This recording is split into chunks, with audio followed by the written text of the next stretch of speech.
Retour au Maroc et hier soir, le chef du gouvernement Aziz Arnouch a dévoilé les contours du programme d'aide sociale de son exécutif, des mesures visant à soutenir 60% des familles marocaines qui ne sont pour l'instant pas couvertes par les régimes déjà existants de sécurité sociale.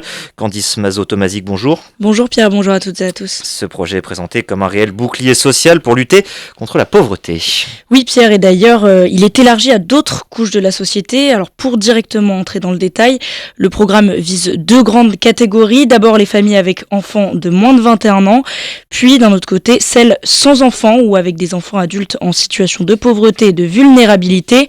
Alors parmi les mesures proposées, pour les familles avec des enfants de moins de 21 ans par exemple, une allocation mensuelle sera envoyée selon l'âge de l'enfant et pour les moins de 5 ans, le montant progressera chaque année. Pour les familles avec des enfants adultes à charge, elles recevront 500 dirhams par mois.